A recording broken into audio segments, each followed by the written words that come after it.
न खलु काचन काल कलास्तिनी, मेरा कोई भी क्षण ऐसा नहीं है कि जिस समय आपका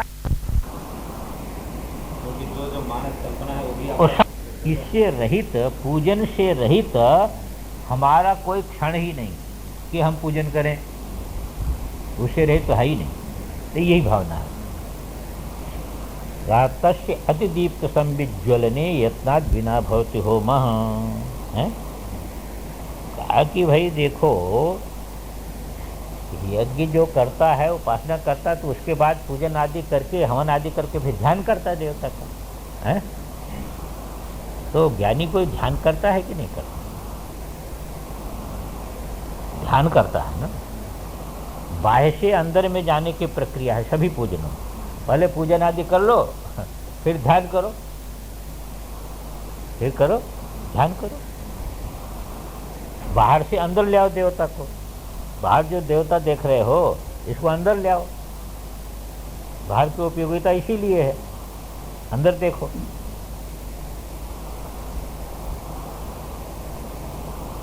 चल रहा है इस समय जो है पूजन की पद्धति खूब चल रही है। काशी से समाचार है कि अब की बार पंडित ही नहीं मिल रहे हैं किसी को, इतना अभिषेक चल रहा है महादेव।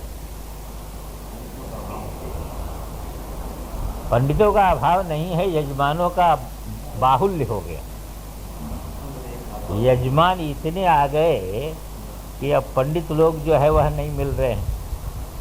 एक बार वो कौन ग्रही आया था, अष्टग्रही योग, तो मार आजकल तो पेपर में पेपर हो जाता है ना, तो मार दुनिया में तहलका मच गया। अष्टग्रही योग आ रहा, प्रलय हो जाएगा, प्रलय हो जाएगा, मार धर्म कार्य होने लगे। तो मैं कलकत्ते में था, तो वहाँ ये जो सड़क पर मांगने वाले ना, उनको यदि कहो भोजन कर लो, वे 5 रुपये दक्षिणा लेंगे। तुमसे इतना लड्डू तुम देना चाहोगे, ऐसे नहीं ले सकते, 5 रुपया दक्षिणा तो तुम। सड़क पर तबाब जो है अन्न पड़ा है, कोई खाने वाला नहीं। गाय खा रही, कोई बकरी खा रही है, कि फेंका जा रहा है, कोई खाने वाला नहीं। इतना लोग जो है वह दान पुण्य में लग गए। तो अब इतने दान पुण्य में लग गए तो अष्टग्रही क्या करेगा बेचारा? तो शांत हो गया, कुछ हुआ नहीं। भाई अष्टग्रही तो आया था प्रलय करने के लिए, पर यहाँ इतना दान पुण्य होने लगा, इतना दान पुण्य लोगों ने शुरू कर दिया कि वो अष्टग्रही जो है व्यर्थ हो गया, नहीं आपको फल नहीं दे पाए, भाग गया। तो वहाँ पर हमको याद है कि वो जो सड़क पर बैठने वाला फुटपाथ, वो कहता है कि नहीं, हम 1 लड्डू तब देंगे जब 5 रुपया दक्षिणा दो, तब दक्षिणा के बिना नहीं ली। अतिपूर्ण हो गया तो फिर अष्टग्रही क्या करेगा? अब ऐसे एक प्रलय और लोग पेपर में निकाल रहे हैं, आने वाला है, अगले वर्ष आने वाला है, अगले वर्ष आने वाला है। अब लोग अपना पुण्य यदि शुरू कर देंगे, उस समय पेपरों में आएगा सब, तो लोग शुरू कर देंगे, कोई यज्ञ हो रहा है, कोई ये हो रहा है, कहीं जब अनुष्ठान होगा, कहीं दान होगा, कहीं जो है वो खिला रहे हैं लोग, तो पुण्य बढ़ जाएगा, तो फिर टल जाएगा। क्या करेगा? अगर कोई भजन में लग जाए तो मृत्यु क्या करेगा? उपाय नहीं। इसलिए कहा कि भाई वो ध्यान भी वो करता है, पर उसका ध्यान जो है कैसा है? ध्यानम अनस्तमितम पुनरेश ही भगवान विचित्र रूपाणी सृजति तदेव ध्यानम संकल्पा लिखित सत्य रूपत्वम। कहते उसका ध्यान ऐसा है, समझे कि नहीं, कि जो अनस्तमित, उसका ध्यान ऐसा नहीं है 2 घंटे का, 4 घंटे का, अविनाशी ध्यान है, सतत। वो अविनाशी है, नाश को प्राप्त होने वाला ध्यान नहीं। तो उसका ध्यान कैसा हो गया? अनस्तमित हो गया ना। हाँ, क्यों ऐसा ध्यान उसका होता है? कि वो ध्यान ये है कि वो परमेश्वर जो है वो देखता है कि शिव स्वरूप में और संकल्प से ये जगत की रचना किया उन्होंने। तो संकल्प से जगत रूप में तत्सृष्टा तदेवानुप्राविशत, अथवा जो है तदैक्षता बहुत श्याम प्रजाई, बहुत होकर के प्रकट हो गया। तो बहुत होकर के प्रकट जब आपने को इस रूप में देखता है तो सर्वत्र जो है एक ही जो देखता है, यही उसका ध्यान है ना। सर्वत्र क्या दर्शन करता, अपनी व्याप्ति देखता है। क्यों? कि वो जानता है, इस प्रकार का उसको ज्ञान है कि मैं ही जो है वह संकल्प से अनंत रूप में जो है अभिव्यक्त हो रहा हूँ, तो मुझसे अतिरिक्त है ही नहीं। हाँ, सब इसी प्रकार सब जो है साहब जो है वह विश्व रूप स्वयं को देखता है, विश्वातीत रूप को देखता है, विश्व रूप को देखता है। यही जो उसकी समझ है, ये जो उसकी समझ है, यही जो सावधानी, ध्यान माने सावधान। हम लोग ये जानते हैं कि हम चेतन हैं, पर इसमें सावधान नहीं रहते हैं। यानी कि सावधानी ही उसका ध्यान है, साधक की भी सावधानी उसका ध्यान है। हाँ, परमार्थ में सावधान रहना ये ध्यान है। वो कहा ना कि कारिका में ऐसे सत्यानुबोधेन न संकल्पयति है, वो सत्य का जो अनुबोध है उसके अंदर, तो मन वहाँ पर चुप हो जाता। तो अब कहाँ जाए मन? तो मन जाए कहाँ? जैसे एक ध्यान को तो बताया बड़ा कठिन, वहाँ पर एक ध्यान को तो बताया जिसको कहा कि वो कोई जो है उदधि का एक एक बूंद करके उदधि को, हाँ, इतना धैर्य रखना चाहिए तब ध्यान। हाँ, टिटहरी के दृष्टांत से कहा। और एक ध्यान ये बताया कि सत्यानुबोध है ना, ये जो ज्ञानी करना है वो सत्यानुबोध में, सत्यानुबोध है उसको, एक सत तत्व को जो है वह सर्वत्र देख रहा है। तो अब मन कहाँ जाएगा उसका? अब मन कहाँ जाएगा उसका? तो ये जो ध्यान है तो उसको कहते हैं कि यहाँ पर ध्यानम अनस्तमितम। क्यों? कि ही ये सब भगवान, समझा कि नहीं, ये भगवान जो है ना, आत्मदेवता जो है, वह विचित्र रूपाणि स्वयं सृजति, वह विचित्र रूप में स्वयं प्रकट कर देता है, जीव के मनोरथ जैसा बस कर देता है। तदेव ध्यानम संकल्प अलिखित सत्स्वरूपत्वम, जहाँ पर कोई संकल्प नहीं है, संकल्प रूपी अक्षर जहाँ पर प्रकट नहीं हुआ है, ऐसा जो सत्य स्वरूप है वही सत्यानुबोध है ना। सत्यानुबोध के कारण जो है मन हो गया संकल्प रहित। हाँ, संकल्प अलिखित, संकल्प जिसमें नहीं लिखा है। हाँ, चैतन्य में संकल्प जो है ना, यही तो लहर के समान है। संकल्प जिसमें नहीं लिखा है, ऐसा जो सत्य चित स्वरूप है, निर्विकल्प ध्यान है उसका।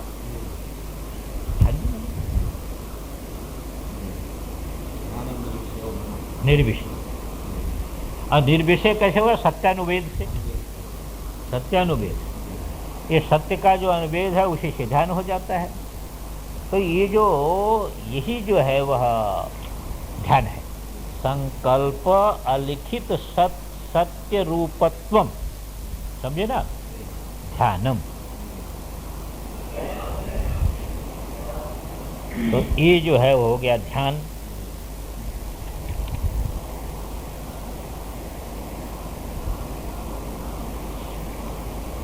अब तंत्रालोक का बहुत दिया है, वहाँ पर सब है कि वहाँ पर सारा आता है, समझे कि नहीं, कि स्नान क्या है, जप क्या है, हैं? और जो है वह फिर जो है तर्पण क्या है, और वो अग्नि में जो है वह ईंधन क्या है, और शरीर में भस्म लगाना क्या है, मज्जन क्या है, ये सारा का सारा वहाँ पर आता है। इसी प्रकार का है, उसको देख ले। जैसे आप कहते हैं यत्र यत्र मनोजाति तत्र तत्र समाधि। बस ये जो सत्य स्वरूप में है, यही जो है वो ध्यान है। अच्छा, कहते ध्यान वो करता है तो जप भी करता होगा। इसका जप क्या होता है? ज्ञानी का ध्यान यदि इस प्रकार का है तो ज्ञानी का जप भी होता होगा। कहते हाँ, इसका जप भी होता है। कहते कैसे जप होता है? कहते भुवनावलिम समस्ताम तत्वक्रम कल्पना मथाक्षगणम अंतर्बोधे परिवर्तयति यत्तो अस्य जपः उदितः। कहते इसका जप जो है ना, इसका जप कहा गया है। कहते जप क्या कहा गया है? कहते जप में क्या करते हो? माला का दाना घुमाते, दाना, एक दाना, दो दाना, तीन दाना, चार दाना, वो दाना का परिवर्तन करते, ये तो जप होता है। वो तिब्बत के लामा लोग ऐसे नहीं कि जपते हैं, वो रखते हैं फिरकी तो उसे घुमाते हैं, ऐसे घुमाते फिरकी। तो वहाँ भी वो घुमाना जो है ना, यही तो जप होता है ना। चाहे माला लेके यहाँ घुमाओ, चाहे ऐसे घुमाओ, हाँ, चलते चलते घुमाते रहते, वही उनका जप। वो अंदर बोलते हैं, जब अंदर बोलते हैं ह्रीम पद्मे स्वाहा, ये उनका मंत्र है। तो ऐसे बोलते हैं और उसको घुमाते रहते हैं। जैसे आप मंत्र बोलते हो और दाना घुमाते रहते हो, और कभी कभी तो पता नहीं लगता कि जो है कितना दाना घुमा और कितनी बार उच्चारण हुआ, कुछ पता नहीं लगता। लेकिन लोग सावधान रहना चाहते हैं कि जितना मंत्र उच्चारण हो उतना दाना घूमे।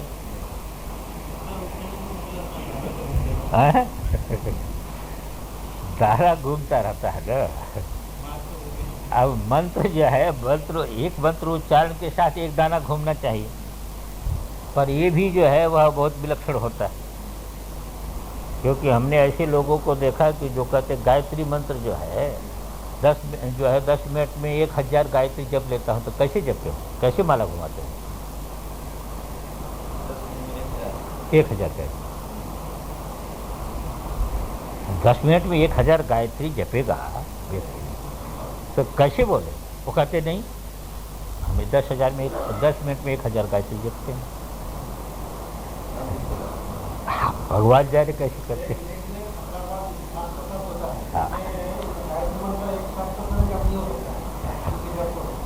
तो कैसा भी करे, अब जो है तो उसमें यही है कि माला घुमाना है ना। तो ये माला घुमाता है कि नहीं घुमाता है जाने? कहते ये भी घुमाता है माला। कहते ये जितने भुवन है ना, इसके माला में 240 दाने, 240 भुवन, 240 भुवन है, वो है दाने।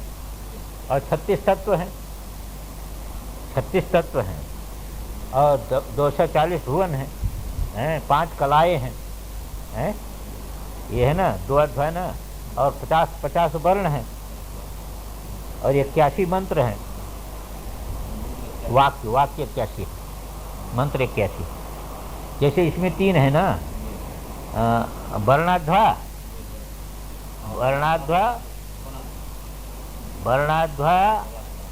पदाध्वा, मंत्राध्वा, ये 3 है ना।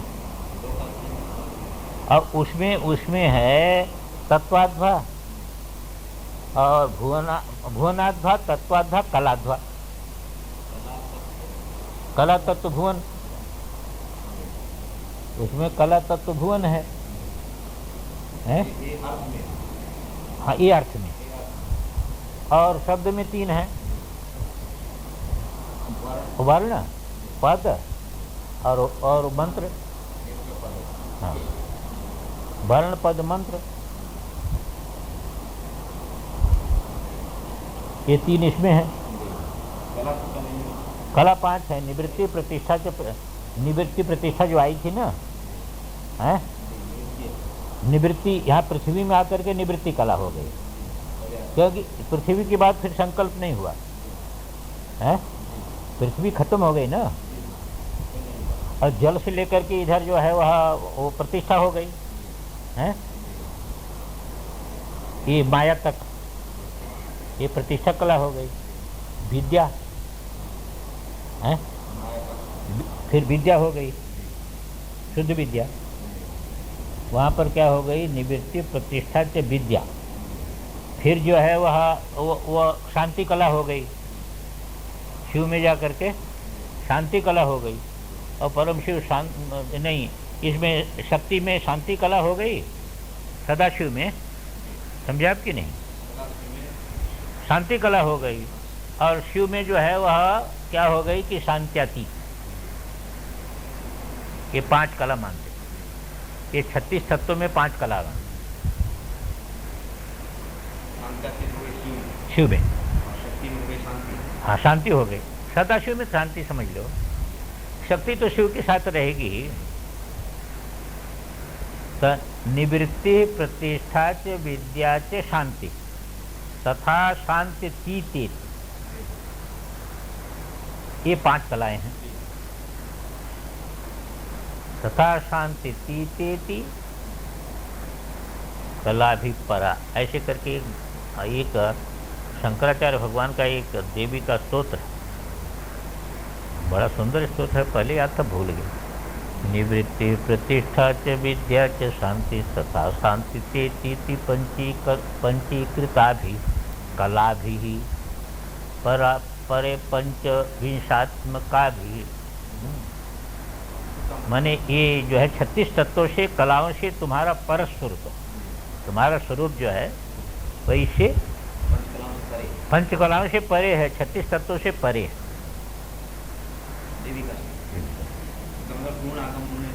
पूर्ण आगम,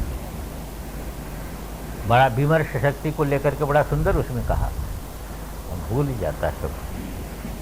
विनोदाय चैतन्यमेकं विभज्य, देखिए, विनोदाय चैतन्यमेकं विभज्य द्विधा देवी जीव शिवश्चेति नामना। हे माता, तुमने क्या किया, स्वातंत्र तुम्हारा है, तुमको विनोद की इच्छा हुई, तुमको विनोद आ गया है। विनोद के लिए क्या किया कि एक चैतन्य को 2 कर दिया, एक को शिव बना दिया, एक को शक्ति बना दिया। विनोदाय चैतन्यमेकं विभज्य द्विधा देवी जीव शिवश्चेति नामना, एक को जीव कह दिया, एक को शिव कह दिया। एक ही चैतन्य का नाम जीव कह दिया और उसी चैतन्य का नाम शिव कह दिया। विनोदाय चैतन्यमेकं विभज्य द्विधा देवी जीव शिवश्चेति नामना। जो आप कहते हैं तत्पदार्थ तम पदार्थ, यही है ना। विनोदाय चैतन्यमेकं विभज्य द्विधा देवी जीव शिवश्चेति नामना शिवस्यापि जीवत्वमापादयन्ति। तत्सृष्टा तदेवान अप्राविशत् शिवस्यापि जीवत्वमापादयन्ति पुनर्जीवमेनं शिवं वा करोषि। हाँ, फिर अनुग्रह से जो है वह शिव रूप कर देती है, और स्वातंत्र से जीव भाव में ले जाती है। ये तुम्हारा विनोद है, ये खेल तुम्हारा चल रहा है। हाँ, आचार्य का एक देवी स्तोत्र बहुत सुंदर स्तोत्र है, उसमें ऐसे तत्व दिए हैं और हमको उसका नाम भी याद नहीं है, श्लोक भूल गए। बहुत सुंदर है कि इस प्रकार का जो भजन करते हैं, न पश्यन्ति, वो गर्भ को कभी देखते नहीं हैं। हाँ, तदेकम समाहित्य बिंदु, 3 बिंदु को एक करके जो है आत्मरूप करके जो उपासना करते हैं, तो न पश्यन्ति धीरा, वो ज्ञानी होकर के जो है वो माता के उदर में कभी नहीं जाते हैं। ऐसे बड़े सुंदर श्लोक हैं। और अब हमको न उसका याद है, न कुछ श्लोक कभी फुर जाते हैं, जैसे फुर गया अभी। स्वतंत्र स्तोत्र, देवी विषय के स्तोत्र है। एक दुर्वासा का स्तोत्र है, वो बड़ा भयंकर, उसमें बहुत मंत्र गर्भ है। दुर्वासा का महिम्न स्तोत्र है, देवी महिम्न स्तोत्र। हाँ, जैसे पुष्पदंताचार्य का ये शिव महिम्न है, ऐसे दुर्वासा का देवी महिम्न स्तोत्र है। होगा संग्रह में, जरूर होगा, हमने पाठ किया है 2-4। देवी महिम्नस्तु, ये दुर्वासा का है, ये पुष्पदंत का है, वो दुर्वासा का है। तो कहते हाँ देखो माला जपता है, कैसे जपता है? ता भुवनावलीम समस्ताम, समस्त जितने भुवनावली है, और तत्वक्रम कल्पनाम, और जो तत्वक्रम की जो कल्पना है, अथ अक्षगणम, यही दाने हैं, उसके माले के दाने क्या हैं? यही है। तो कहते इनको कहाँ घुमाता है वो? ये दाने को कहते अंतर्बोधे, जो बोधस स्वरूप चैतन्य है ना, उसी में घुमाता रहता है। बोधस स्वरूप चैतन्य में घुमाता रहता है। अंतर्बोधे परिवर्तयति, वो अंतर्बोध में देखता है कि चैतन्य में देखो प्रतिबिंब के समान जो है ये दाने घूम रहे हैं, उसी में कल्पित घूम रहे हैं प्रतिबिंब के समान है। विषम दर्पण दृश्यमान नगरी तुल्य, उस आत्म चैतन्य में ये जो है इन दानों को घूमता हुआ देखता है। कौन कौन दानों को? ये समस्त भुवनों को, समस्त तत्वगणों को है। नहीं, ये देखिए तत्वक्रम कल्पना, तत्वक्रम की जो कल्पना है, और समस्त भुवनावली जो है, यही है अक्षगण, यही है दाने। हाँ, अथ अक्षगण, ये जो है अक्षगण है। हाँ, तो इसको कहाँ घुमाता है वो? अंतर्बोधे परिवर्तयति, जैसे यहाँ माला लेकर के गोमुखी में रख के ऐसे ऐसे घुमाता है, ऐसे वो अपने जो व्यापक अंतर्बोध है उसी अंतर्बोध में घुमाता रहता है। अंतर्बोध में घुमाता क्या रहता है? वो देख रहा है, अंतर्बोध में घूम रहा है, बस देख रहा है। यत् सो अस्य जप उदितः, यही उसका जप है। समझे आप कि नहीं? यही उसका जप है। उसमें आगम में आता है संयमेन्द्रिय ग्रामम, जो बने वो जो साधक का भी बताया, संयमेन्द्रिय ग्रामम प्रोच्चरे नाद मंत्र, नादोच्चारण को जो है अनुभव करे, तो ये जप, यही उसका जप है। नहीं, न तो बाह्य जपो जप, जो माने आप अंतर्मुख होकर के देखेंगे तो नाद अपने आप नाद ध्वनि हो रही है। वो जो है अव्यक्त नाद ध्वनि है, परंतु अव्यक्त नाद ध्वनि गृहित होती है योगी को, सबको नहीं गृहित होती, वो तो अभी हो रही है। साधन में चलता है तो दो आधार बनता है, नाद बनेगा या बिंदु बनेगा, बिना इसके मन ऊपर नहीं उठ पाता। या तो प्रकाशानुभूति होगी अंतर, हाँ, या तो नादानुभूति होगी, हाँ, विलक्षण एक ध्वनि। पहले वो स्थूल होती है पर अनभिव्यक्त माने ऐसी होती है कि कुछ उसमें अक्षर वर्ण आदि नहीं है। तो योगी या तो नाद का माध्यम मिल जाता है उसको, तो नाद का माध्यम जब मिल जाता है तो शब्द प्रभाव से रहित हो जाता है, क्योंकि सभी शब्द नाद में डूब जाते हैं। और ज्योति का माध्यम उसको मिल जाता है तो रूप प्रभाव से रहित हो जाता है। ये नाद बिंदु की बात फिर कला आएगी, नाद बिंदु की बात कला, और तत्व में जो पहुंचना है नाद बिंदु कलातीतम, नाद बिंदु की भी कला है, कला सूक्ष्म है, कला सूक्ष्म है, समझे आप कि नहीं? कला जो है अति सूक्ष्म है, इसीलिए कला को नाम आप जानते हैं, पर कला को जैसे भूत आदि को समझ रहे हैं, जैसे इनको ऐसे कला को नहीं देख सकते। कला जो है ये महाबिंदु है। नाद से नाद से भी कला है, कलाती।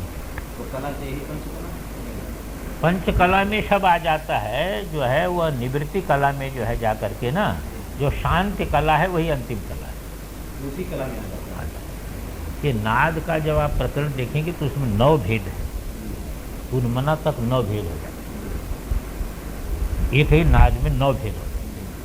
तो जैसे जैसे भेद जाता है वैसे वैसे उसका नाम अलग हो जाता है। नाद होता है, नादांत होता है, समझे आप कि नहीं। फिर वो शांत्यातीत जो कला होगी उन्मना में जाकर के शांत्यातीत, वो कला शांत्यातीत। 9 भेद है, उसको आप कहेंगे, हमने पहले भी लिखाया था, आपको बार लिखाया था सबके साथ ये। तो उसका भुवनावलीम समस्ताम तत्व क्रम कल्पनाम अथाक्षगणम, ये हो गया अक्षगण। अंतर्बोधे परिवर्तयति, यत जो अंतर्बोध में परिवर्तित जो है वो जो कर रहा है, हो रहा है, सो अस्य जपः उदितः, उसी इसका जप कहा गया है। ओम पूर्णमदः पूर्णमिदं पूर्णात्। ऐसी आपकी जो प्रणव ख्याल की ध्वनि है जितनी सूक्ष्म होती है उतनी व्यापक होती है, और व्यापक होते होते उन्मना में पहुँचते हैं। तो मन और ध्वनि, तो मन सूक्ष्म होता जाता है, वो मन और प्राण और मन ये सूक्ष्म होते जाते, सूक्ष्म होते होते होते होते होते होते होते होते होते होते मन शांति, वो परम शांति की प्राग अवस्था ही। इसका एकाध वर्ष कोई अभ्यास करे तब फिर उसको बतावे तो फिर पता नहीं चले, अभ्यास के बिना फिर उसको बतावे भी तो नहीं पता। इसके लिए जब प्रतिदिन दीर्घ प्रणव का इस क्रम से अभ्यास करें, कम से कम 10 अभ्यास करने को प्रणव नहीं करें, अभ्यास करें तो अभ्यास करने में धीरे धीरे अनुभूति आती है। उसको लंबा करेगा ना, उसमें पहले विक्षेप हमने ये भी बताया था, पहले विक्षेप शांति के लिए पहले को लंबा करके चाहिए और बाद में म को, तो म को जब आप कुछ करते जाएंगे तो इसी क्रम से करते करते जब म का अभ्यास एक आध वर्ष आप करेंगे तब ये चीज़ें अनुभव में उतरने, तब उसकी वो दिखने, उसकी समझ आएगी। जब उसकी समझ आएगी तब वो फिर पता लगेगा। तब आप देखेंगे कि उसका अभ्यास करते करते करते करते करते मन एकदम इन्हें एकदम शांत है। जैसा आप सूक्ष्म अभ्यास करेंगे तो मन अपने आप जा करके शांत। और ये जो साधन है बिना अभ्यास के उसको खाली कथन करके तो उससे नहीं होता ना, उसे अनुभव में नहीं आता ना। हम कहें यहाँ ये चक्र है, यहाँ ये चक्र, अरे वो कह दिया हमने, आपने सुन दिया,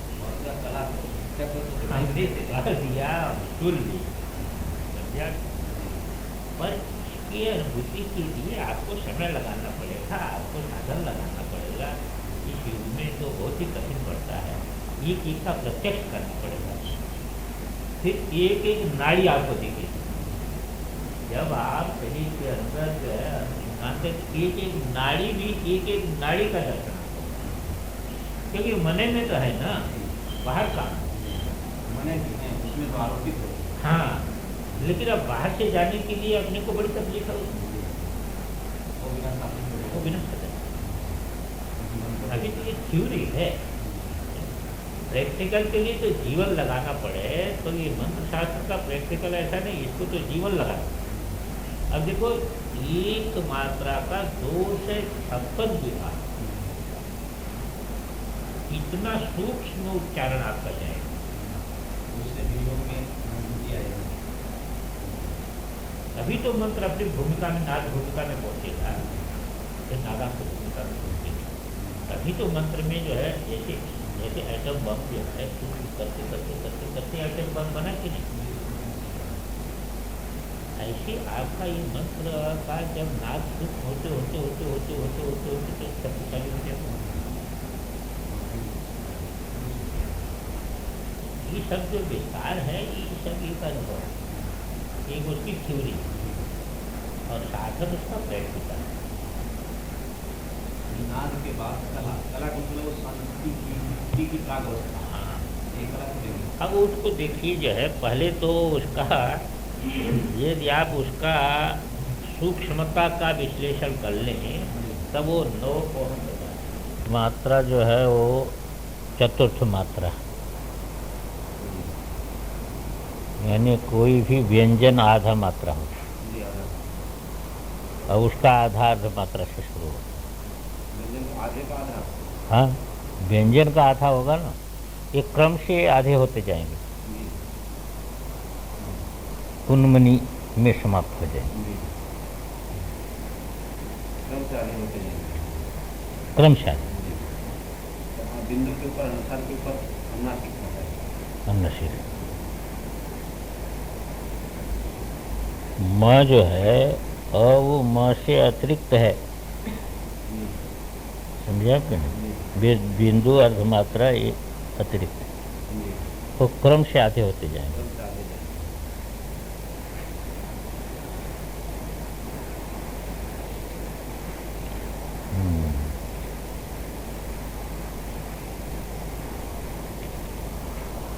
तो जप हो गया था, हैं? कि भुवनावलीम समस्ताम तत्वक्रम कल्पनाम अथाक्षगणम अंतर्बोधे परिवर्तयति यत् स्वस्य जप। ये हो गया उसका जप। अब जप हो गया, पर व्रत नहीं बताया। व्रत क्या है? क्योंकि उपासक का व्रत होता है ये नियम का पालन करना। जो पाशुपत उपासक है उनका नियम है स्मशान में रहना, भस्मी लगाना, और जो मैंने महादेव को ना खटवांग धारण करना।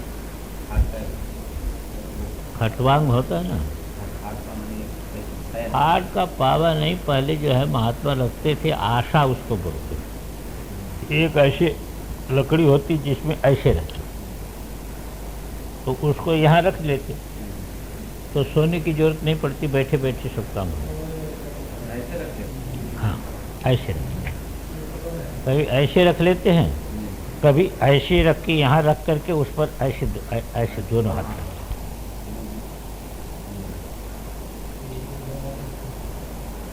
तो महात्मा लोग पहले रखते थे, तो उससे लेटने की जरूरत नहीं पड़ती थी, उसी के सहारे शरीर रहता, लेटने की जरूरत नहीं पड़ती।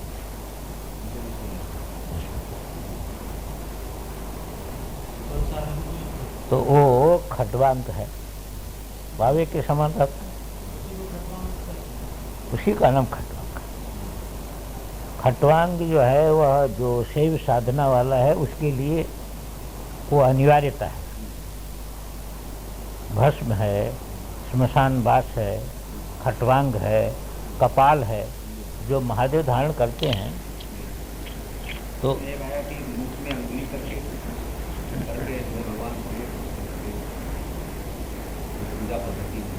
पूजा पद्धति तो यही है ना, जो दक्ष वाली आवाज वही। तो कपाल है, समझे कि नहीं? और उस प्रकार का पेय है। ऐसे भैरव साधना में ये सब चीजें साक्षात भैरव रूप होकर के कदम। तो इसका कोई व्रत है क्या? इस प्रकार ये जो योगी है ये कौन से व्रत का पालन करता है? ये उपासना भैरव उपासना में, सब में भैरव उपासना में आते हैं। कहीं भी आप जाइए, अभी जहाँ भी जाइए, उज्जैन जाइए, जहाँ जाइए, समझे आप कि नहीं? तो भैरव को भोग लगाते हैं। वो भैरव देवता का वो है, भैरव देवता का पेय है, बाकी सबका नहीं पेय है, वो भैरव देवता का, भैरव देवता का है। यहाँ के भैरव हो, कोई भैरव हो, कहने का तात्पर्य ये है कि जब भैरव भाव से संपन्न है योग, इसका कोई व्रत है कि नहीं व्रत है? उपासना में व्रत की जरूरत पड़ती है। हाँ, जैसे जप है तो जप बता दिया, सब जप करते, वो भी जप करता है, तो उसका जप अलग है और लोगों का जप अलग है। ऐसे जब महादेव रहते हैं ना, जो है खटवांग रखते हैं, ऐसी ये लोग भी उपासक भी रखते हैं, कपाल भी रखते हैं। कपाल रखते हैं, उससे ये निर्णय होता है कि देखो ये अहंकार क्या है, ये कपाल है और कुछ तो है नहीं, क्या अहंकार है। कहते हाँ इसका भी व्रत है, वह व्रत योगी को ही सुलभ है, दूसरे लोगों को सुलभ नहीं है। इसका जो व्रत है वो सबको सुलभ नहीं है। सर्व समया दृष्टिया यत् पश्यति यच्च संविदं मनुते विश्व श्मशान निरताम विग्रह खट्वांग कल्पना कलिताम विश्वरसाशव पूर्णम निज कर्गम वेद्य खंडक कपालम रसयति च तत् तद एतद् व्रतम अस्य सुदुर्लभम च सुलभम च। इसका जो व्रत है वह दूसरों के लिए तो सुदुर्लभ है।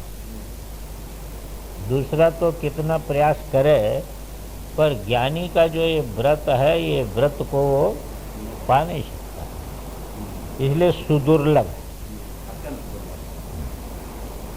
और इसको सुलभ है, ज्ञानी को सुलभ है, लेकिन दूसरे लोगों के लिए सुदुर्लभ है। जैसे आज वो गीता में आया कि नहीं है कि जो इस प्रकार गुरु परंपरा से इस प्रकार अंतर्मुख होकर के व्यक्ति को शुद्ध करके रखे, उनके लिए सुलभ है, और दूसरों के लिए तो दुर्लभ ही है। दूसरों के लिए वो ज्ञान निष्ठा सुदुर्लभ है, पर दूसरों के लिए सुदुर्लभ है, पर किसी के लिए सुलभ भी तो है ना, ये बताए। ऐसे यहाँ इस ज्ञानी के लिए वो सुलभ है, पर दूसरे के लिए दुर्लभ है। तो सुदुर्लभम च सुलभम च अस्य व्रतम, एतद अस्य व्रतम, एतद अस्य व्रतम, इस ज्ञानी का जो ये व्रत है वह दूसरों के लिए सुदुर्लभम और ज्ञानी के लिए सुलभम। कहते क्या व्रत है भाई?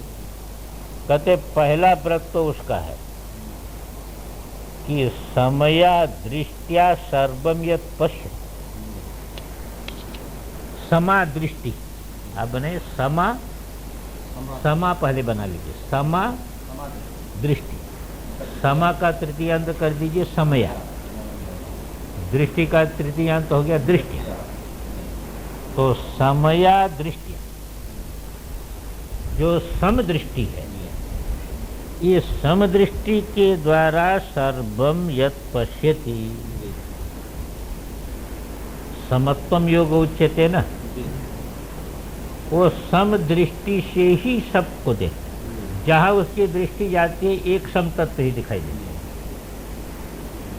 अविभक्तम विभक्तेषु, ये विभक्त जगत है, पर ज्ञानी को अविभक्त एक तत्व दिखाई देता है। तो सबसे बड़ा व्रत उसका यही है कि विषम दृष्टि उसमें कभी नहीं होती। वो देखिए वो अलग है, अभी इतना देखिए सबसे बड़ी विशेषता यही है उसकी कि उसमें विषम दृष्टि नहीं होती। विषम दृष्टि नहीं होती, एक ये हुआ, उसकी दृष्टि में कभी विषमता नहीं आई, सबको सम रूप में देखता है। दूसरा क्या है कि यच्च संविदम मनुते, जो कुछ देखता, किस लिए, क्यों समदृष्टि उसकी बन जाती है कि सबको चैतन्य रूप ही देखता है ना। जो आकृति दिखाई देती है उसको भी चैतन्य रूप देखता है, जड़ रूप करके नहीं देखता। ये भी व्रत है उसका। देखिए समदृष्टि व्रत है और सबको चैतन्य रूप करके गृहित करना, ये व्रत है उसका। जड़ नाम की कोई चीज नहीं।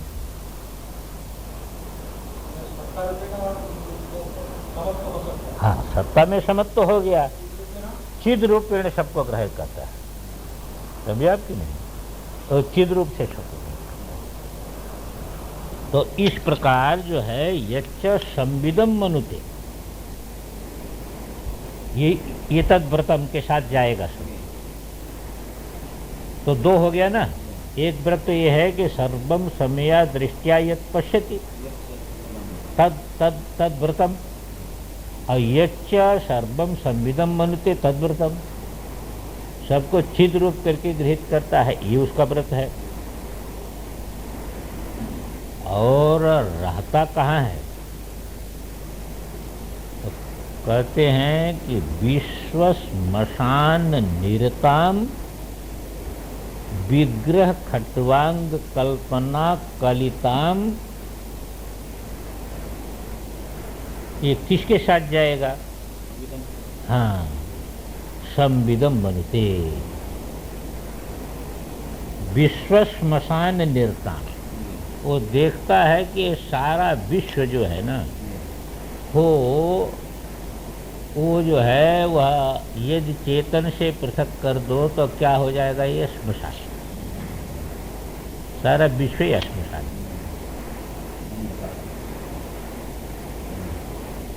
इसलिए विश्व श्मशान निरताम संविदम मनुते हैं, और विग्रह खट्वांग कल्पना कलिताम संविदम मनुते।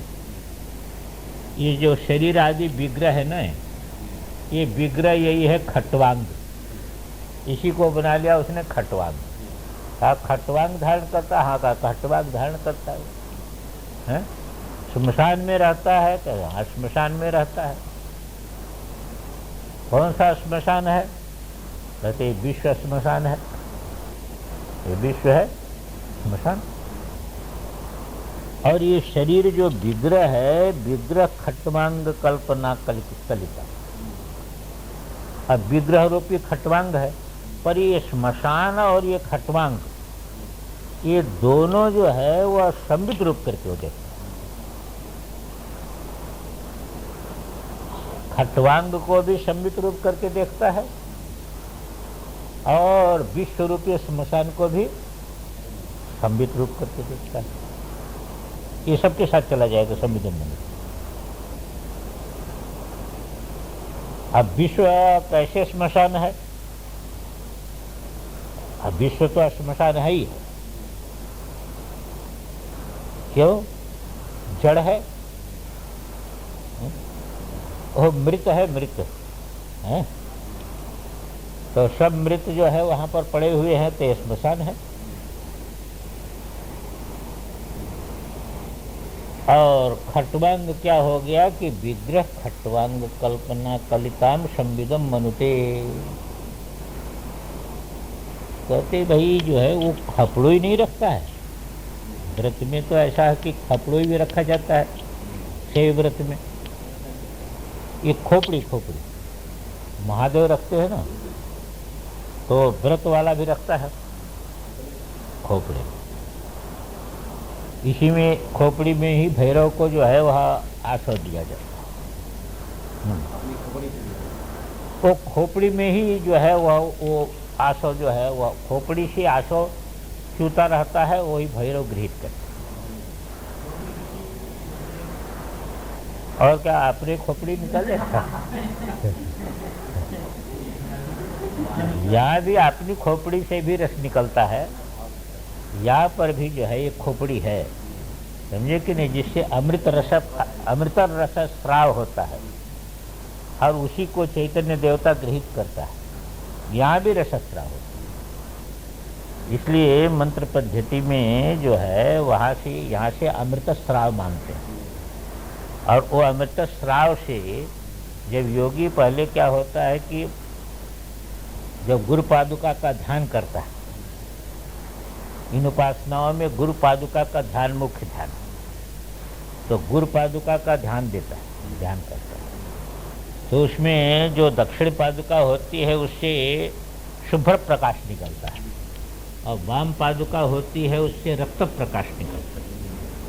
तो दोनों प्रकाश जो है आपस में मिलते हैं, तो उससे अमृत स्राव होता है।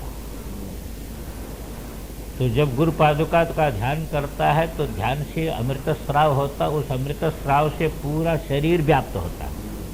तो व्याप्त होकर के शुद्ध होगा, कभी वो जप आदि का अधिकारी बनेगा, नहीं तो नहीं बनेगा। इसी प्रकार वो जो है मंत्र को भी चैतन्य व्याप्त करेगा, तब मंत्र चेतन होगा। ऐसे थोड़ी चेतन होता है, मंत्र में चैतन्य व्याप्त करेगा। तो चैतन्य व्याप्त करेगा तो पहले मूलाधार में जो सुप्त शक्ति है उस शक्ति को उत्थित करेगा, और उत्थित करके जो है वह शिव के साथ जो है वह 60 चक्रों का भेदन पूर्वक शिव में ले आएगा। और फिर वहाँ से एक जैसे विद्युत की करंट की धारा चलती है ना, ऐसे चित धारा चलेगी मूलाधार से लेकर के सहस्त्रार पर्यंत।